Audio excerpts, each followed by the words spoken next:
Hi friends, welcome to Satya's Lifestyle channel. இன்னைக்கு நம்ம பார்க்க போற ரெசிபி வந்து ஒரு காம்போ ரெசிபி தான் பார்க்க போறோம். garlic butter நானும் கடாய் மஷ்ரூம் தான் பார்க்க போறோம். இந்த நான் பண்றதுக்கு நான் வந்து இன்னைக்கு வந்து ஈஸ்ட் எடுத்துர்க்கேன். முதல்ல நம்ம ஈஸ்ட்டை வந்து ஆக்டிவேட் பண்ணிக்கணும்.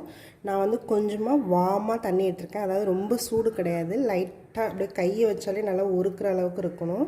அந்த மாதிரி தண்ணி எடுத்துர்க்கேன். 1 ஸ்பூன் சர்க்கரை சேர்த்துக்கிறேன். ட்ரை ஈஸ்ட்டு நான் ஒரு 3/4 ஸ்பூன் கிட்ட எடுத்துக்கிறேன். அதையும் இதில் ஆட் பண்ணிக்கிறேன். ஏன்னா சர்க்கரை தண்ணியில் தான் இந்த ஈஸ்ட் வந்து நல்லா உடனே வளரும். ஸோ அதனால தான் நம்ம சர்க்கரை இதில் சேர்த்துருக்கோம். இந்த ஈஸ்ட் வந்து நல்லா மிக்ஸ் பண்ணிட்டோம். இது ஒரு 10 மினிட்ஸ் போல் நம்ம ரெஸ்ட்டில் விட்டுடலாம். ஆஃப்டர் 10 மினிட்ஸ் பார்த்தா அது நல்லா வளர்ந்துருக்கும். இந்த நான் பண்ணுறதுக்கு நான் வந்து 1 கப்பில் மைதா மாவு எடுத்திருக்கேன். நம்ம வந்து இந்த ஈஸ்ட் வந்து நம்ம ஒரு 10 மினிட்ஸ் ஆகட்டும்னு வச்சுருந்தோம் இல்லையா, இந்த ஈஸ்ட் வந்து நம்ம இதில் சேர்த்தாச்சு. இந்த மாவுக்கு தேவையான அளவுக்கு சால்ட்டு சேர்த்துக்கலாம். இது நல்லா எல்லாத்தையும் மிக்ஸ் பண்ணிக்கலாம். நீங்கள் ஈஸ்ட் இல்லைன்னா ஒரு ஸ்பூன் வந்து baking powder, 1/2 spoon baking soda, நல்ல கெட்டியான புளிப்பு இல்லாத தயிர் நல்லா ஒரு கரண்டி சேர்த்து இதே மாதிரி பண்ணிங்கனாலும் அதுவும் இதே மாதிரி தான் வரும். இதில் இப்போ தண்ணி ஊற்றி நம்ம பிசைஞ்சிக்கலாம்.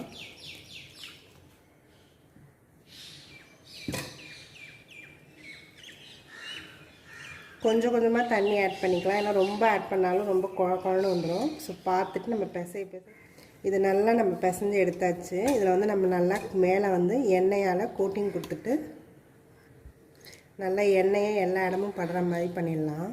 கோட்டிங் கொடுத்துடலாம்.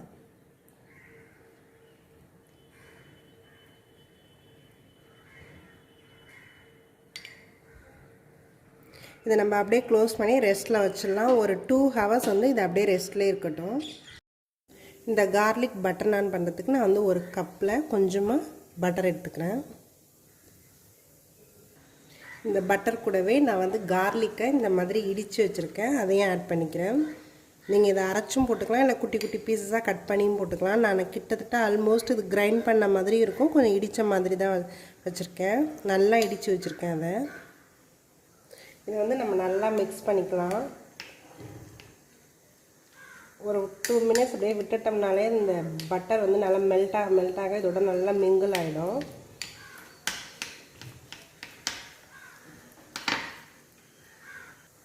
இதிலே நான் கொஞ்சமாக கொத்தமல்லி இந்த மாதிரி பீஸஸாக கட் பண்ணி வச்சுருக்கேன். அதையும் ஆட் பண்ணிக்கிறேன்.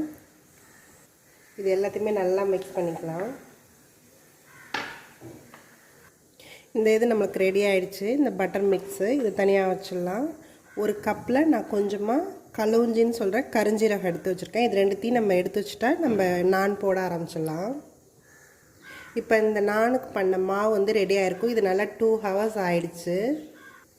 மாவு இதனால் நம்ம வைக்கும் போது எப்படி இருந்துச்சு, இப்போ எப்படி இருக்குன்னு பாருங்கள். இது நல்லா சாஃப்டாக நல்லாயிருக்கும்.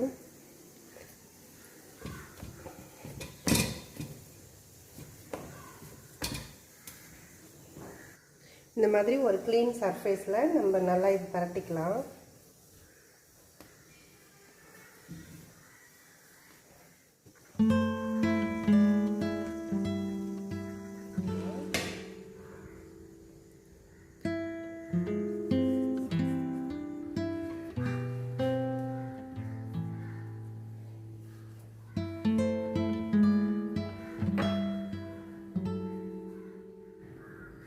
இந்த மாதிரி நான் எல்லாத்தையுமே ரெடி பண்ணிட்டேன். இதில் லாஸ்ட்டாக கொஞ்சமாக இந்த கரிஞ்சீரகம் வந்து இதில் ஸ்ப்ரெட் பண்ணிக்கலாம்.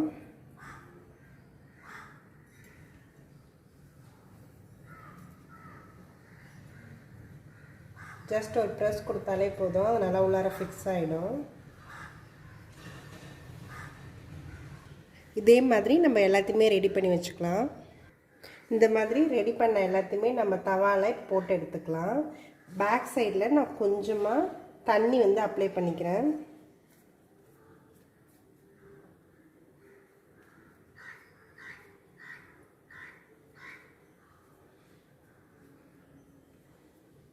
இப்போ வந்து இதை நம்ம அப்படியே தவாவில் போட்டுக்கலாம்.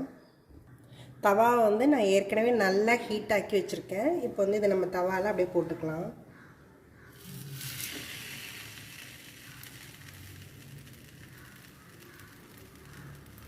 தவா வந்து நல்ல ஹீட்டாக இருக்கணும், மீடியம் ஹீட்லலாம் இருக்கக்கூடாது. இது நல்ல ஹீட்டில் இருந்தால் தான் உடனே இதாகும், நல்லாவும் இருக்கும். அதனால் நம்ம நல்லா ஹீட் பண்ணிவிட்டு தான் இதை நம்ம போடணும். இது நல்லா ஒரு சைடு இதாகிடுச்சு, இதை நம்ம அப்படியே திருப்பி போட்டுக்கலாம்.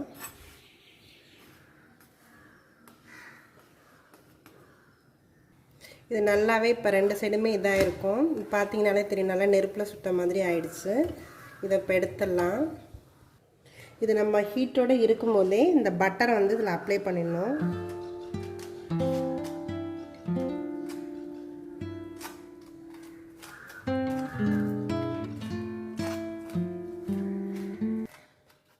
இந்த நானுக்கு வந்து சைட் டிஷ்ஷாக வந்து நம்ம இன்றைக்கி மஷ்ரூம் வச்சு ஒரு கிரேவி தான் பார்க்க போகிறோம். கடாய் மஷ்ரூம் தான் பார்க்க போகிறோம். ஃபஸ்ட்டு இந்த மஷ்ரூம் எல்லாத்தையுமே நம்ம நல்லா க்ளீன் பண்ணி எடுத்துக்கலாம். இந்த மஷ்ரூம் வந்து க்ளீன் பண்ணுறதுக்கு நான் கொஞ்சமாக அரிசி மாவு எடுத்திருக்கேன். அரிசி மாவை லைட்டாக தண்ணி கையில் தொட்டுட்டு இப்படி எடுத்துகிட்டு நம்ம இப்படி தேய்ச்சானாலே இதில் உள்ள மண் எல்லாமே வந்துடும். இந்த அரிசி மாவை வச்சு இப்படி தேய்ச்சாலே போதும், ஈஸியாக க்ளீன் பண்ணிடலாம். அந்த மாதிரி பண்ணால் இப்படி டிப் பண்ணிவிட்டு நம்ம இப்படி தேய்ச்சாலே போதும். இதே மாதிரி நான் எல்லாத்தையுமே க்ளீன் பண்ணி எடுத்துக்கிறேன். இந்த கடாய் மஷ்ரூம் பண்ணுறதுக்கு நான் வந்து கடாயில் கொஞ்சமாக எண்ணெய் எடுத்துக்கிறேன். எண்ணெய் நல்லா ஹீட் ஆகிடுச்சு. இந்த கிரேவிக்கு வந்து நம்ம எந்த விதமான தாளிப்பும் கிடையாது. இது வந்து நல்லா இந்த கார்லிக் ஸ்மெல்லே தான் வரணும். அதனால் கார்லிக் வந்து நான் இந்த மாதிரி பீஸஸாக கட் பண்ணி வச்சுருக்கேன், அதை ஆட் பண்ணிக்கிறேன். அது வரைக்கும் கொஞ்சம் லைட்டாக வதக்கிக்கலாம். நம்ம இதுக்கு வந்து இந்த பட்டை கிராம்பு எதுவும் நம்ம யூஸ் பண்ண போகிறதில்ல. ஒன்லி வந்து இந்த கார்லிக்கோட ஸ்மெல்லும் இதில் தான் வரும் நம்மளுக்கு இந்த கிரேவியே.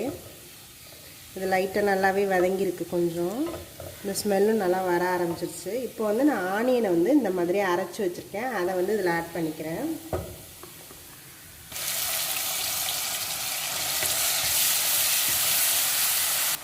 இந்த ஆனியன் வந்து இதில் நல்லா வதங்கணும். வதங்கி கலர் மாறி இந்த எண்ணெய் வந்து எல்லாத்தையும் எடுத்துகிட்டு திரும்ப எண்ணெயை விடுகிற வரைக்கும் நம்ம இதை வந்து நல்லா வதக்கணும்.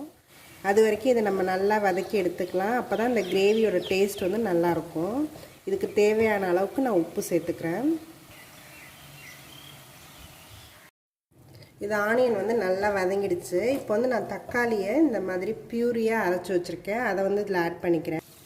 இதில் அப்படியே ஆட் பண்ணிக்கிறேன். இதை நல்லா இதையும் நம்ம பச்சை வாசனை போகிற அளவுக்கு இதை நல்லா வதக்கி எடுக்கணும். இந்த வெங்காயம் தக்காளி எல்லாமே நல்லா எண்ணெயில் வதங்கிடுச்சு, நல்லா அந்த பச்சை வாசனை எல்லாமே போயிடுச்சு. இப்போ வந்து நம்ம ஸ்பைசஸ் எல்லாத்தையும் ஆட் பண்ணிக்கலாம். மஞ்சள் தூள் நான் 3/4 ஸ்பூன் ஆட் பண்ணிக்கிறேன். தனியாத்தூள் 1 ஸ்பூன் ஆட் பண்ணிக்கிறேன். மிளகாத்தூள் நான் ஒரு 1.5 ஸ்பூன் கிட்ட ஆட் பண்ணிக்கிறேன். அது உங்களோட விஷயம், நீங்கள் நல்லா காரம் வேணும்னா 2 ஸ்பூன் கூட ஆட் பண்ணிக்கலாம்.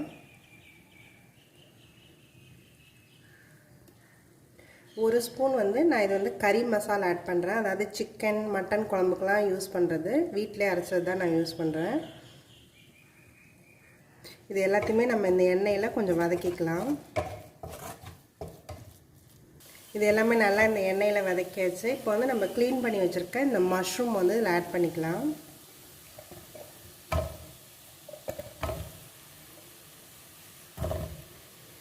அதே மாதிரி ஆனியன் வந்து இந்த மாதிரி நான் கட் பண்ணி வச்சுருக்கேன், அதையும் ஆட் பண்ணிக்கிறேன். இது எல்லாத்தையுமே நம்ம இந்த எண்ணெயிலே கொஞ்சம் நல்லா வதக்கிக்கலாம். இதுக்கு தண்ணி ஊற்ற தேவையில்லை, ஏன்னா இந்த மஷ்ரூம்லேயே நம்மளுக்கு தண்ணி விடும். இந்த எண்ணெயிலேயே இந்த வெங்காயம் மஷ்ரூம் கொஞ்சம் வதக்கிக்கலாம். தண்ணி கொஞ்சம் கொஞ்சமாக விட ஆரம்பிக்குது.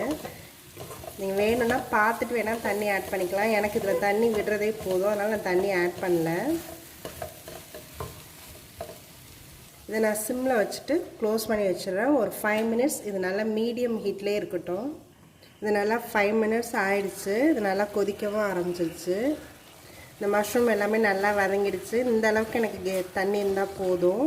நீங்கள் வேணும்னா இன்னும் கொஞ்சம் லிக்விடாக வேணும்னா தண்ணி வேணும்னா ஆட் பண்ணிக்கலாம். எனக்கு கொஞ்சம் நல்லா கிரேவியாக தான் வேணுங்கிறனால நான் இப்படியே வச்சுக்கிறேன். லாஸ்ட்டாக கொஞ்சமாக கொத்தமல்லி தழை தூவிக்கிறேன்.